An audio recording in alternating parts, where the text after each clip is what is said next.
Hey guys, how's it going? This is Joseph Matthews, and in this little tutorial I'm going to teach you how to be funny. And it's actually going to be much easier than you think. These are just some simple tricks that I use to add humor to any interaction, and I know that they're going to work really well for you. Alright, so the first thing I want to talk about is how serious humor really is. If you can't be funny when you're talking to someone, you really can't be all that interesting. Fact of the matter is, the funnier you are, the more fun you're going to be, and the more people will want to hang out with you. So, you need to be as funny as you possibly can in order to attract the most attention. But the thing is that you don't have to be funny all the time. You just need to be funny when it's appropriate. And some well-placed laughter will bond a lot of good feelings to you from, the people that you want to basically impress. So the first thing I want to talk about is how humor is really a sign of intelligence. You see, only smart people really know how to be funny on purpose, okay? And when you make people laugh, they subconsciously associate your ability to be humorous with a high intelligence. And this puts you in a position of authority. And this is really important because, if people hold you in high regard, that gives you a higher social status. And we all know women are attracted to people with a high social status. It's in their nature. So the funnier you are, the higher you can raise your social standing in pretty much any situation you find yourself in.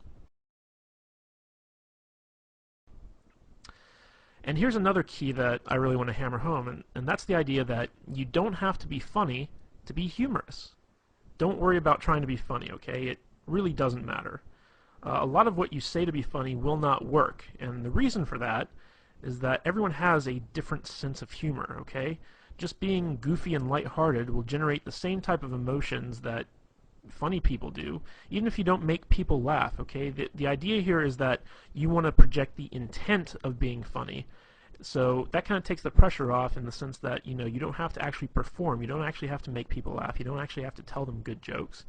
You just have to have the intention to make people laugh and make people have a good time, and they'll pick up on that and appreciate that. Another big thing is, I don't want you to be afraid to mess up, okay? Being funny is an art form. You won't always succeed, but that doesn't mean that you shouldn't try, okay? Now, in our efforts to be funny, stuff happens, sometimes you might insult somebody, sometimes you might take something too far so that it stops being funny, sometimes you might say something inappropriate in the setting that you're in. This is going to happen if you want to try and be a humorous guy, because being funny is about taking chances. It's about doing stuff that's unexpected. And sometimes it can backfire on you. But if this happens, don't worry about it. Just apologize and move on, If you say something that's inappropriate or insulting, just say, like, look, in all seriousness, I'm really sorry. I was just trying to be funny. Can you forgive me? All right, that's all you need to do if you take things too far. So don't worry about messing up, because everyone knows what it's like to try to be funny and bomb. It's happened to everyone at some point in time. So if you just acknowledge it and you ask for their forgiveness, they will usually grant it to you. Okay, and another thing I want to point out is the fact that humor is not hard to do. See, a lot of people think it is, but it isn't. The truth of the matter is that anybody can do it. If you think you aren't funny or entertaining, don't sweat it. You can be, and you will be. Okay, believe that it's possible for you to be a funny guy even if you aren't. This will help you a great deal. I know a lot of guys out there are saying, like, oh my gosh, I'm so boring, I have no personality, I can't be funny. Okay, get rid of that belief right now, okay? It's possible for you to overcome that, even if you're like the most boring guy on earth who speaks with like a monotone Ben Stein type voice. Bueller, the guy I'm talking about. Okay, even if you're that guy, you can still be humorous, okay? You just have to go with it. You can't be, clinging to that belief that, you're just not a funny guy. You can be and you will be, and I'm going to show you how. Okay, so let's talk about the elements of humor. And these are just quick and easy things that I personally use to be funny when I'm around women. And I'm pretty sure you can use them too. Okay, the first one I want to hammer on is this concept I call immaturity. Okay, Basically, immaturity is that, you know, everything that was funny in the first grade is still funny when you're an adult. Okay, grown adults acting like children isn't funny, but grown adults talking like children is. So, you know, if you're like throwing a temper tantrum or whatever because you didn't get your way, you know, no one's going to find that funny. But if you start talking like a baby, but you still act like an adult, you know, that is funny. So let's just go over a few examples here. You know, like if you were ever a kid and you're on the playground and someone took your toy and you got mad at them, you'd say, "You're a doo-doo head." Okay? You know, and when you were a kid, you know, saying stuff like "you're a doo-doo head" was funny. So let's take that now when you're like a grown man. You know, let's say a girl says or does something you don't like, and you just kind of look at her and squint your eyes and say, "You're a doo-doo head." You know, that can be funny. All right. Another thing is, for instance, girls are icky. How many times growing up did you and your friends run around saying girls are icky? All right. Everyone's heard this stuff. Women who've been around kids have heard this stuff. Um, so like let's say a woman comes to you and says like, "Hey, I've got a friend I really want to hook you up with." You can just tell her, "Ooh, girls are icky," or something like that. It really doesn't matter. You're just taking stuff that sounds immature and you're applying it to your grown-up adult persona. Another thing is you got cooties. Okay, that's a big kind of thing that immature kids run around talking about. So like let's say you're out on a date with a girl and she's having you're having dinner and she says, "Oh my God, the mashed potatoes are so good, you gotta try some." And she holds out her fork for you to like try a little bit of potatoes, and you just say, "Ooh, no, you got cooties." Stuff like that. Like it might not get like a big belly laugh. Sometimes it can be if it's unexpected, but most of the time, it's something that's like kind of fun and immature and humorous. So, again, we're creating these feelings that you're going to be a playful type guy when you act I shouldn't say when you act, when you talk immature. All right, the next concept I have, I couldn't think of a really good way to kind of encapsulate this with a word, so I call it going plaid. And this is really a lame Spaceballs reference. If you've ever seen the movie Spaceballs, they have light speed, they have hyperspeed, and then they have plaid. And going plaid means that you're going so fast that you actually turn the color plaid, which is like a mishmash of all these different colors.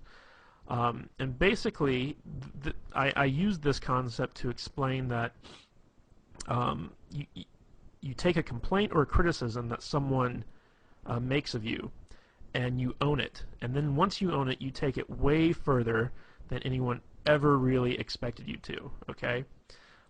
So let me give you some examples of this. Let's say you're out with a girl and you say something kind of stupid, and she says, "You're such a dork."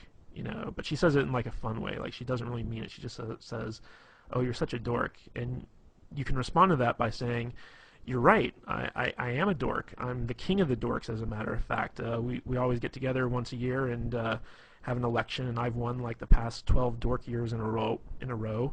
And wait till you see my massive Star Wars figurines collection back at home. It's going to make you so hot you won't be able to resist my dork-like charms."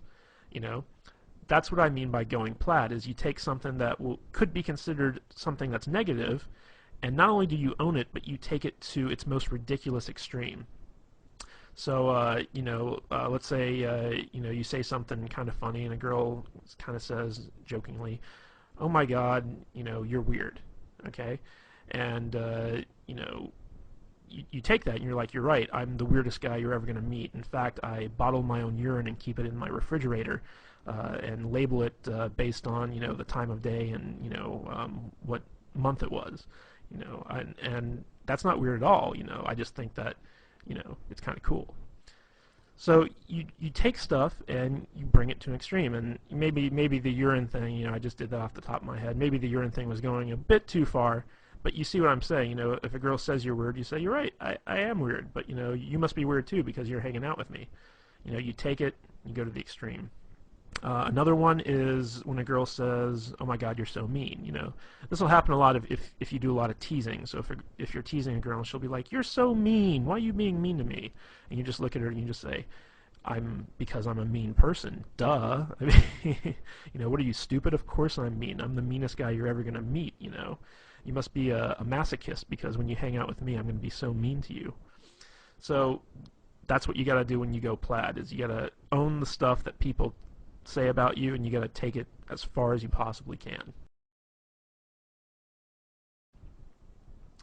Okay, the next kind of concept I want to talk about is dick and fart jokes, otherwise known as racy humor. Okay? Now, a lot of guys kind of shy away from this stuff, but you can't be afraid to joke about inappropriate stuff with women. Okay? Sometimes guys are afraid that it might be too sexual and it might scare the girl off or whatever, but the fact of the matter is, girls love dirty jokes as much as guys. And, in the off chance that they don't, if it is inappropriate or it's not their type of humor, you know, once you find that out, shy away from it. Don't do it again. But, you should always not be afraid to kind of go out and give it a try. So some of the things I like to kind of lump in with the whole dick and fart joke mentality is exaggerating what women, find attractive. Okay? So, like, let's say that women like tall guys. Okay? Uh, I'm not saying all women like tall guys, but let's say you meet a woman who does like tall guys, and you're like, oh my God, you're so into tall guys, like, you like the 8-foot giant people, everyone's a a midget to you because you only like guys who are like 10 feet tall. That's what you can do, and you can point out like really tall guys and be like, you see that guy right there over there? Yeah, he's not tall enough for you. Okay, he could be like, a basketball player 8 feet tall. You'd be like, no, he's not tall enough for you. You like taller guys. You like taller guys than that. So take some stuff that women like and exaggerate it. Accuse them of being sexual deviants. This always works really, really well. I don't know why, but when you look at a girl and you start accusing her of being into like some crazy stuff, one of two things will either happen. She'll either completely deny it, in which case you take it further, or she'll play along with it, in which case you take it further. Okay, so let me think of an example of this. Just be like, you could look at her and be like, oh my God, look at you. Like, I bet you're like the type of girl who loves to be like tied up and spanked. Like that totally seems like your personality. Like you're the spanking girl. You just love to spank people. Or you could also take it, be like, oh my God, like you're such a dominatrix in training. Like I bet you have like a bunch of whips and chains at home, and you can't wait to get me home and violate me in all sorts of different weird ways. Like you're scaring me. Like I really don't want to hang out with you right now. Okay, like that's the type of stuff that I mean when you talk about accusing them of being sexual deviants. Another thing is talk about how they want to rape you or take advantage of you. Now, this is a little bit of a role reversal thing because a big fear that women have when they're dating guys is that they're going to be raped or they're going to be taken advantage of in some way. But you can actually use this to your advantage by turning it around and saying stuff like for instance, if she brings you a drink and you say like, you didn't slip a roofie in this, did you? Because the last thing I want to do is wake up in bed and find out that you completely took advantage of me. Or if she gives you a drink and you say like, are you trying to get me drunk? Because I'm not that type of guy. Stuff like that. You wanna kind of accuse her of being the one trying to get you into bed, okay, or trying to take advantage of you in some way. And this is funny, but it also has like some underlying sexual tension aspects to it, which can be really fun. Another thing is to make fun of bodily noises. Like everyone thinks fart noises are funny, and you can just sit there and be like, with your mouth just go, and then accuse her of being farting. Just look at her and be like, ew, I can't believe you, ew, it's funny because it's obvious you're the one doing it, but you're accusing her, so it gets some laughs. And the last one is to accuse women of having outrageous fetishes.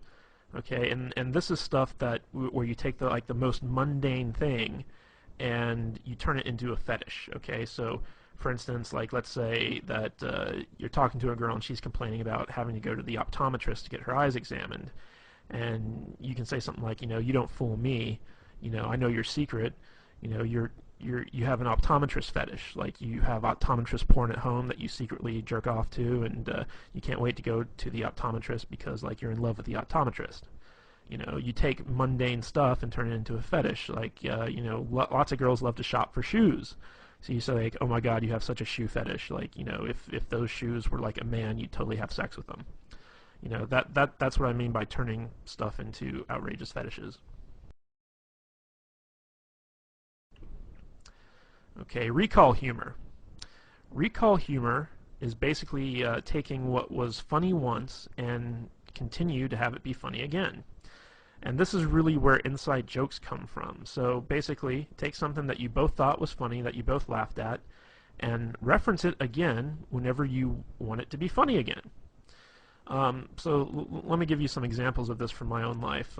There's a TV show on USA Network. It's called Psych, and it's about this guy who pretends to be a psychic and helps the police solve murders or whatever. And there's a lot of really funny lines in this show. And me and a girl, she used to come over to my place and watch the show with me because I got her into it. And there was one episode where there was a line that the main character used, and he basically said, "Are you a fan of delicious flavor?"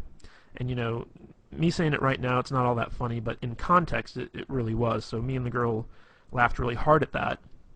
And so every time I'd call her up, I'd start off the conversation by saying, "Hey, are you a fan of delicious flavor?" And she'd of course say, "Yes, I am." And I'd be like, "Well, then I got a treat for you." And then I'd talk about something cool that we were going to do. So that's a good example of recall humor, where you take an experience that the two of you shared, the two of you had a really good laugh at, and then you bring it up and you apply it to other stuff. Another example of this is if you've ever seen the movie Forgetting Sarah Marshall, which is kind of this romantic comedy. There's a part in there where this guy basically meets this other guy. He's British, and he says, "You sound like you're from London." He kind of does this impersonation of like a British accent and says, "You sound like you're from London." And I went to go see this movie with a girl when it was out in the theaters. And this girl couldn't stop laughing when the character said that. She just thought it was the funniest thing in the world.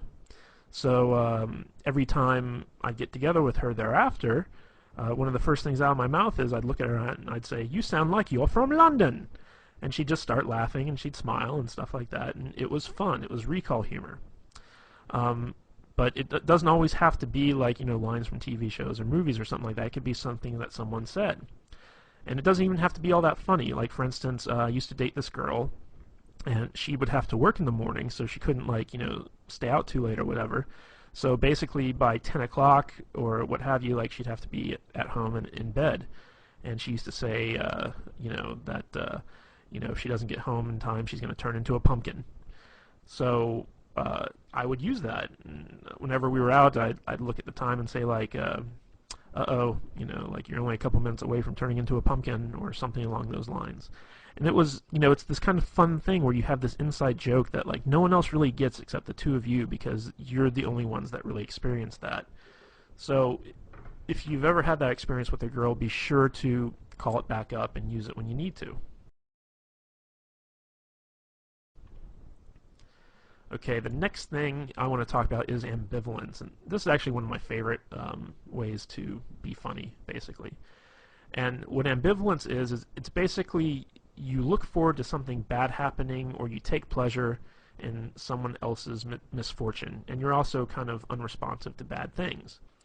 And the reason that this works is because these types of reactions are really shocking and surprising, and because they're so unexpected, they are therefore funny. I'm going to use an example of this. If you've ever seen the movie Private Parts by Howard Stern, there's a whole scene in there where he talks about being in Vietnam and thinking it's unfair that that they miscounted the number of confirmed kills he got, because what he did was he went and he found a school full of Vietnamese children, threw a grenade in there and killed like 80 of them. And when his sergeant, came to count the bodies, he said, Private Stern, these are kids. That counts as one kill. So, this kind of horrible story about, going to a school and killing like 80 children, and being upset that it only counts as like one kill, That's an example of ambivalence. You know, you're taking this horrible act in wartime, no less, and bragging about it and being upset that you didn't get credit for killing all those children. So that's kind of an example of ambivalence where you take something bad and you actually kind of take some type of delight in it. So a little bit of a better example of this, like let's say you're talking to a girl and she's complaining about how she works really hard but she never has any money. She's like, oh, I'm so poor. You can take a lot of glee in that. You can be like, yep, looks like you're gonna have to start, stripping or walking the streets or something like that. You're gonna need to make some extra money. You just kind of take pleasure in the fact that she's poor, and you start kind of trying to get her to do all these terrible things to make money. Like looks like you're gonna have to be a drug mule. I'm gonna have to fly you down to Mexico and shove condoms full of cocaine up your butt and then take you back across the border in order to help you pay a rent. I mean that's a good example of ambivalence. Another thing is basically being unresponsive to bad stuff, like for instance the whole global warming thing. Like people are all about global warming. We gotta save the planet. We gotta do this. We gotta do that. And you could be like, screw global warming. I'm cold now. It's like I want it to be hot. I want the world to be warmer because it's freaking cold out and I don't like the cold. So that's another example of ambivalence. And ambivalence really stems from just like being lazy and not caring. Okay, that's how this humor works. Is everything that someone says to you, like you can just be like, whatever, and it's funny. All right, here's another thing I call gayness. Now, I'm not saying that gay people are bad or whatever, but you got to admit that gay people are funny. Gay men, masculine men doing feminine things is always good for a laugh. And stories are also always much funnier when they're told in a gay voice. So, whenever you're hanging out with a girl or whatever, and you start talking gay, she's gonna enjoy it. She's gonna laugh because it's something that's like different from who you really are, which is hopefully a straight, heterosexual, masculine man. So, like sometimes I'll be like, hey, it's gay story time, and then like I'll tell like a normal story that I was gonna tell anyway, but just do it in a gay voice. Be like, I'll say something like, oh honey, you don't even know, like, oh my god, the thing with the thing and that guy, oh my god, I can't believe he said that. I'll just go off and I'll riff, but I'll do it in a gay voice. And women, for some reason, I don't know why, they always love it. I don't even think my gay voice is all that good, to tell you the truth, but they like it. Okay, and another great way to use gayness is to pretend to be one of her girlfriends. Like if a girl starts talking about like something that she'd normally talk about with her girlfriend, I'll be like, wait, pause 1 minute. I'm just going to take my balls, I'm going to put them in this imaginary jar here, like, okay, I'm putting my balls away, I'm totally your girlfriend right now, just talk to me like your girlfriend. So, sweetie, what's the problem? And then, so it'll be funny and she'll laugh and then she'll start telling me. So you can do a lot of stuff about like, kind of emasculating yourself, acting gay, talking gay, things like that, and, women like it. Okay, another thing is ridicule and teasing. Here's an interesting fact, is that people hate to be made fun of when they're the ones being made fun of. Okay, they hate ridicule when they're the target, basically. However, people love it when other people are made fun of, especially people in authority or people they personally don't like. Okay, so let's say you're sitting down with a girl in a restaurant for dinner and your waiter's like, a real jerk, or he's not a very good waiter, or whatever. You could start making fun of that waiter.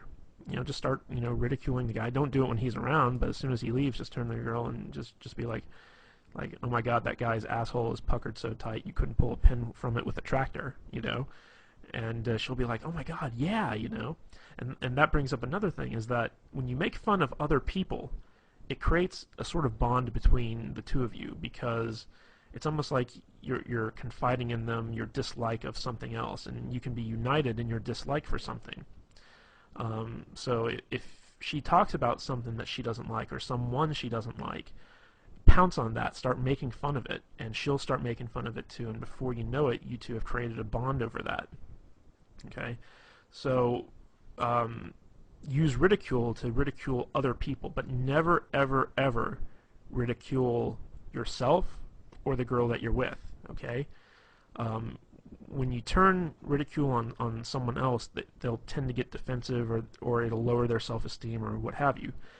What you want to do is, if you're going to target the girl that you're with, tease her. Okay? And there's a difference between ridicule and teasing. Okay? Good-natured teasing is funny, but if you take it too far, it becomes ridicule. Okay? So when you tease a girl, it's kind of, I'll use an example that we used in the past, where you start making fun of an outrageous fetish that she has. Okay, like let's say she really likes Brussels sprouts, or okay, I got a better one. Let's say she really likes Chinese food. Okay, and she's sitting there, she's like, oh my God, this Chinese food's so good, and I'm just like, oh, look at you, you're so into Chinese food. If Chinese food were a man, you'd totally have sex with it. That's an example of teasing. But like looking at a girl and saying like, oh my God, you look so fat in those jeans. That's not teasing. That's being mean. So you want to walk that fine line. But if you ever got to ridicule someone, always ridicule someone other than yourself or the girl that you're with. Make sure that it's someone that she doesn't like, or someone in authority, like for instance the president. Even if she likes the president or she dislikes the president, whatever, it's always funny to make fun of people who have some type of authority position. You can also make fun of her boss, or your boss, or whatever, someone that has some type of authority over you. Alright, the next one that I want to talk about is impressions. Now, the fact of the matter is, everybody loves impressions, even the bad ones, okay?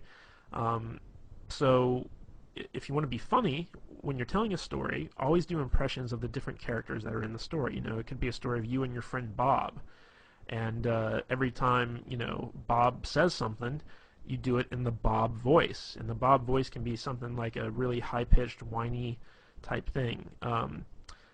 There's a guy in my group of friends, and his name is Adam. And me and my friends always do impersonations of Adam whenever we tell stories. And when I talk about my friends to the girls I'm with, I use this Adam impression. And it's kind of funny because, Adam, he has this really deep voice, but when we when we do our impression of him, we make him sound like a complete idiot. So we'll say like, yeah, yeah, I really like that, yeah. And that's our Adam voice, okay? And it totally sounds nothing like him, but it's a funny voice. So like when we tell the stories to the girls and we use our Adam voice, the girls really laugh, and they're like, does he really talk like that? And you're like, no, actually, he's got like a really deep voice, but we just like to use that voice. And before long, sometimes the girls even start doing the impressions like that. So you don't even have to worry if you can't do good impressions. Like, do bad impressions and then brag about how bad they are. So for instance, like let's say you're doing an impression of the girl you're with. Like obviously it's hard for guys to impersonate female voices, so you can just do it in a really high-pitched, shrilly voice. It's like, oh, I'm so tired, I don't want to go out. Why are you making me go out to dinner with you? I don't even like this place.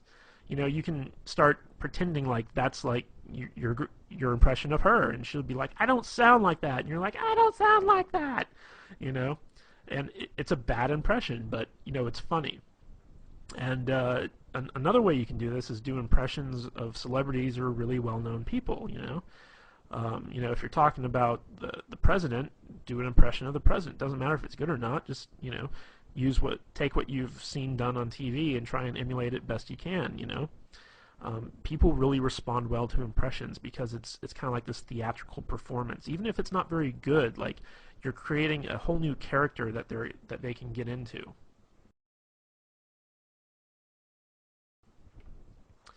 All right, the next thing I want to talk about when it comes time to be funny is talking with stereotypes. Now, all stereotypes are funny because there's always some measure of truth to them. Even if they're completely offensive and out of left field, they're still funny. So, for instance, if you're like an uptight white guy like myself, throw in some ghetto speak. When I meet up with a girl, like if I call her up on the phone, one of the first things out of my mouth is sometimes, "Hey, what's the dealio?" you know. I don't really talk like that. I don't say like, what's the dealio, you know, like it doesn't sound right coming out of my mouth. But, you know, when I'm calling up a girl and I want to be funny and playful, I use like what I like to call ghetto speak, which, you know, like ebonics and, you know, stuff like that. It's like, call her up, hey shorty, what's happening? You know, I mean, like really, you know, dumb stuff like that when it comes to me saying it. Now, on the flip side of that, if you're a ghetto black guy, talk like an uptight white guy, you know. Dave Chappelle does this really well, where he has this very white voice that he uses sometimes, and that's funny, you know, because you're kind of playing into this stereotype that white guys have like this very proper diction, and you know they're very uptight. If you're an Asian guy and you want to talk like Hong Kong Phooey, you know, with like the Asian voice, you know, go for it, because Asian guys can pull that off. Even though it's like very offensive and stereotypical, it's funny. If you're an Indian, talk like Habib, you know, like the guy from The Simpsons. It's like, thank you've come again, you know, that type of thing. And you can get away with it because you're Indian, you know. If you know other people were doing it, it might be offensive, but you got to take stereotypes and instead of being offended by them, use them to your advantage. And when you do this, you want to take those stereotypes and blow them way out of proportion, you know, like just take them to their furthest extreme. People love it. Okay, another thing is sarcasm. And sarcasm is probably the easiest type of humor to do, but it's the hardest to appreciate. The more intelligent someone is, the more they can appreciate sarcasm. But just a word of warning here, people with low self-esteem, they don't really like sarcasm, okay? Because it can come off as being really offensive. There was the show that used to be on Comedy Central, I don't know if it still is, but it's called The Kids in the Hall. And it was basically a sketch comedy show. And they had a sketch on there called The Sarcasm Man. And basically it was this guy who had a speech impediment where everything he said sounded really sarcastic. And people people were always pissed off with him because it always sounded like, you know, he was just like making fun of them. So, you know, someone would come up to the guy and they'd be like, hey, you know, like, my name's Jim. What's your name? He's like, oh, hi, Jim. My name's Bill. You know, and then the guy'd be like, dude, why are you being so mean? Like, I just came up to introduce myself to you. And it's like, what? I'm not being mean. You know, and it went on like that for like, you know, a good, you know, 10, 15 minutes where the guy was just getting more and more upset, and the guy would have to explain like, oh, I'm not being sarcastic. I have a speech impediment. It's a real problem. And, you know, that was kind of like the punchline to the whole thing. So basically, when it comes to sarcasm, you basically got to act like the person you're talking to is a complete idiot, and you have to lower yourself to their level in order to effectively communicate with them. That's basically what sarcasm is you have a feeling of superiority over the person, and you're kind of poking fun at the fact that they're dumber than you are. And oddly enough, lots of girls really love sarcasm. They really love sarcastic humor, and a lot of girls, as a matter of fact, have a very sarcastic sense of humor themselves. Like, their type of humor is sarcastic. So if you're a guy, you tend to gotta put up with a lot of sarcastic women. So, and another thing I just want to point out is a lot of the stuff I've been going through with you guys with so far in this presentation is stuff I've learned from women. Like, this is all humor that I've gotten from girls that, you know, made me laugh. And I kind of sat down and was like, what is it they do that's funny? And it's very easy for like a girl to act like, you know, she's better than you and she's smarter than you, and she's got to talk down to you in order to do that. If you're dealing with sarcastic humor from someone else, play into it. Just act like you're a complete retard and be like, you're right, man can't talk, you know. Just go with it. If someone's kind of treating you like that, take it to its, you know, logical extreme. When you're dealing with someone who's sarcastic, you can pull the sarcastic humor all you want. But if you're dealing with someone who's not sarcastic, who has, you know, low self-esteem, who's kind of like sweet or whatever, you don't want to go the sarcastic route. Okay, another thing I love to do is use nicknames. Nicknames can be a lot of fun, and they can be really funny. And the more ridiculous the nickname, the better. One of the cool things about nicknames is that it really does create a bond between two people, because when you name something, you imply a certain sense of ownership, and it also becomes a type of inside joke between the two of you. A good example of this is one time I started dating this girl. Her name was Katie, and her email address was something like Goofy Kate, 123 or something like that.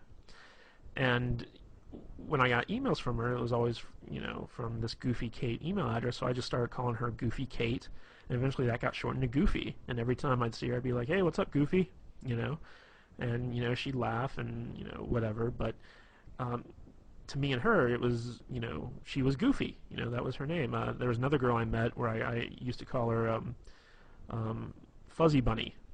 I don't even remember why. I just called her like Fuzzy Bunny for no real good reason, but that name kind of stuck. She was my little Fuzzy Bunny. And as long as like you're not calling women like really offensive names, like bitch, slut, hoe, even though I have had girls who I nicknamed that never to their face, but whatever. You kind of have this kind of endearing inside joke. Um, and whenever you're in a relationship with someone, eventually nicknames like kind of pop up. So it's always good to kind of like be the first one to go out there and do that and start referring to them in that sense. All right, bad jokes. Good jokes are hard, bad jokes are easy. That's just the long and short of it right there. So if you're going to tell jokes, don't even try to tell good jokes. Just use bad jokes because they're easy. You can go online and find like a billion bad jokes. Um, Word of wisdom though, the shorter the jokes are, the better. Okay, and remember our little talk on immaturity a little bit earlier. First grade humor is always funny, and so if use bad jokes that would make like a kindergartner laugh. Now it might not get you an actual laugh from the girl, but it doesn't matter because it's a playful thing. It's fun, and you can also turn it into a game. So, for instance, you could just look at her like if there's a lull in the conversation or whatever, you could just say, "Hey, why'd the monkey fall out of the tree?" And she'd be like, "I don't know." And you're like, "'Cause it's dead, duh." I mean that's a bad joke, but it's just something funny. And then you can be like, "Okay, your turn. It's your turn to tell me a joke." And then she tells you a joke, and it can be a good joke or a bad joke or whatever. And then like the idea is like in the game, who can tell the worst joke. And another thing I like to lump into the bad joke category are bad pickup lines, because once you get to know a girl, like once you're past the point of meeting her and you're actually dating and stuff like that, bad pickup lines actually work. Surprisingly enough, they do. Like you could meet up with a girl to go see a movie, for instance. Let's say you two of you get together, and you're like, "Damn, girl, did you wash your pants in Windex? Because I can see myself in them." I mean, like that's a really bad pickup line. It would never work. But if you already know the girl and you use that, um, she's gonna think it's funny. She's gonna let it go. Like I do this all the time. I take every bad pickup line I can possibly think of, and I use it whenever I meet up with a girl I know, and it's really fun. It's really funny. All right. Another favorite tactic of mine is to steal stuff that's already funny. It's hard to think of funny stuff on your own, but there's tons of stuff out there that's already humorous and will guaranteed to make people laugh. So think of great jokes that you've heard from comedians and well-known celebrities and use them. Talk about them for your own gain. Tell the joke in a story as if you're impersonating the comedian. I don't know if you've ever seen people like Chris Rock in stand-up, but these guys are really, really funny. And you can even say to a girl, it's like, "Hey, you ever watch Chris Rock?" And she's like, "Oh, I love Chris Rock." Then you can say like, "Oh my God, I saw his stand-up one time, and he has this story about like the only goal of a guy who has a daughter is to keep her off the stripper pole." And then you can actually go into the exact same routine that Chris Rock uses in his stand-up and just like repeat it word for word, and it's still funny. Like women get it. Like then there's this whole other Chris Rock thing about having the dick in the jar. Like how every woman has like a guy friend who, in case she breaks up with her current boyfriend, she goes to him and just uses him for the rebound, and he calls that the dick in the jar. Break in case of emergency. So I love Chris Rock stuff, so I have a lot of his stuff kind of memorized so that if there's a lull in the conversation or I want to make the girl laugh or talk about something funny or take the conversation in a new direction, I can just pull out, something I love from Chris Rock, Dave Chappelle, Robin Williams, whoever, and just start, reciting it word for word, and maybe even do an impression of them while I'm doing it. So steal stuff that's already funny. It works really good. Okay, now let's talk about self-depreciation. Okay, this is the type of humor where you're basically making fun of yourself. And of course, people love ridicule as long as it's not directed at them. Now, self-depreciation humor actually does a lot of good things on your behalf, because if you're able to be self-depreciating, it shows that you're cool, because you can poke fun at yourself and not get upset. And women really like it when a guy has the ability to kind of make fun of himself, because it shows that he's not pompous, that he doesn't have hubris, and that he's confident enough to kind of take a licking and not kind of get angry or upset. Because whenever someone gets made fun of and they get upset about it, it shows that there's some type of problem with their self-esteem. So people with low self-esteem can't tolerate being made fun of. So if you can tolerate being made fun of, and in fact you make fun of yourself, that shows that you have some measure of confidence and that you're a cool guy. Now, on the flip side of this, it's also a great defense mechanism. So, like, let's say someone criticizes you, or whatever. Let's say you're out on a date and you have a run-in with some dude, and he starts making fun of you or criticizing you in some respect. What you can do is you can agree with whoever it is that's criticizing you, and then take it to a ridiculous extreme. This is really important, because this is where the humor comes in, but it's also a good way to deflect whatever criticism someone is heaping on you. So let's say you run into some guy and he wants your chick or whatever, and he's like, dude, you're a freaking loser, like what's she doing with a loser like you? And you're like, oh my god, yeah, you're so right, like in a few months time I'm gonna be like shitting in a pickle jar. I just know it, but I can never really be as cool as you, man. Like, you're such a cool guy. Can you teach me how to not be a loser, please? Like, in fact, take my girl, please. Like, she needs to be with a winner like you. So basically what you're doing is you're agreeing with the guy, and you're taking it as far as it can possibly go, but in a way you're deflecting that criticism, and you're making him seem like a tool, all through the use of self-depreciation. Now, this can also be used to kind of diffuse a mistake or something that you did wrong. So, like, let's say that you made a mistake or you did something stupid. You can use self-depreciation to make light of it and then diffuse the awkwardness. So, let's say let me give you an example. One time I was out on a date and I accidentally farted, and it was very, very embarrassing. And it was one of those farts where, like, you heard it. It happened. It was there, and it was obvious that I did it. And I just looked at her and I just said, "Oh my God, I totally just farted. I'm so sorry. I've been eating a lot of red meat too, so it's going to be a really nasty one. So hold your nose. Go on, plug it up. Hold your nose. If you smell this, you'll break up with me. I just know it. It's the type of fart that could end a marriage." I basically pointed out the fart, and I just let it go and wouldn't let go of it. I took it to the extreme. I was just like, oh, it's going to be so nasty. Like, I've been eating all the wrong foods. It's going to be disgusting. You're going to break up with me because it smells so bad. It's just terrible. And so, like, I turned what was really kind of an awkward situation to something where she just couldn't stop laughing, And again, that was that kind of led into some recall humor later on, where it was like the fart that would end a marriage. And, she'd say stuff like, well, you farted in front of me and I still didn't break up with you. And I'd be like, oh, yeah, what's wrong with you? So you can use stuff like that.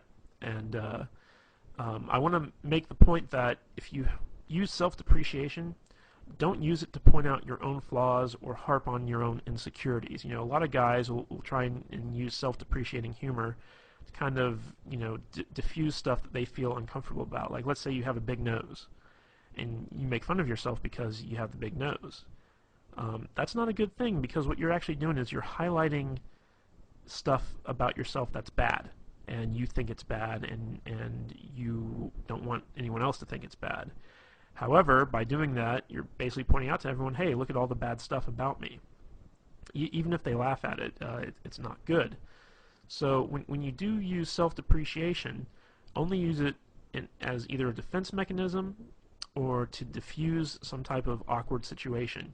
don't ever use it to point out the fact that, you have something wrong with you. Like, for instance, I'm not a very thin guy, I'm a little bit overweight. So when I'm out with a girl, I'd never start making fun of myself for being fat, because that's something that I don't want her to kind of harp on, I don't want her to glaze over it. Now, if someone else calls me fat, then I'll go along with it. I'll just be like, oh my God, you're so right. Like, I'm totally like one step away from being Jabba the Hutt, I'm going to need a slave girl really soon, So if someone else points it out, then that's when you use the self-depreciating humor, but you never bring it up on your own accord because you're insecure about it, okay? Most of the time, people won't even notice stuff that you're insecure about until you bring it up, and then they can start holding that against you because they know that, you're kind of wishy-washy on it. So, just as an aside, never use self-depreciation to point out your own flaws or harp on your own insecurities. But the biggest key to being funny is to have fun. If you have fun, the humor will come naturally, okay? If you're just able to sit back and relax, not worry about anything, not worry about censoring yourself, not worrying about messing up, you will naturally, if you're an intelligent person, which I'm fairly certain that you are, be a funny person. You'll pick up on stuff, you'll crack jokes, you'll have a good time. Remember, humor is all about feelings. It's not about really getting a response. It's not about making people laugh. It's about making people feel good. The better you can make people feel, the more they'll like you, and the more personality you'll display. Even if you're not a funny guy, just be super, super positive. People like positivity. And if you can mix that positivity in with some fun every once in a while, people will like you even more. So out of everything I told you about, if you can't even remember one of those little concepts about how to be funny, just have fun. The more fun you have, the more naturally funny you'll be, and the easier it'll be to make people laugh and have a good time with you. Alright guys, that's all I have for the video. I hope you really enjoyed this thing. Like I said, I got most of this material, most of these concepts from girls who use them on me. So this is stuff that I know for a fact girls respond to. I use all this stuff in every one of my interactions, and I always get a good response from it. So if you need to, watch this video as many times as you want, learn the concepts, and actually go out and start using them, and you'll be absolutely amazed to see the type of responses girls give you. Alright guys, this is Joseph Matthews, and I'll catch you later.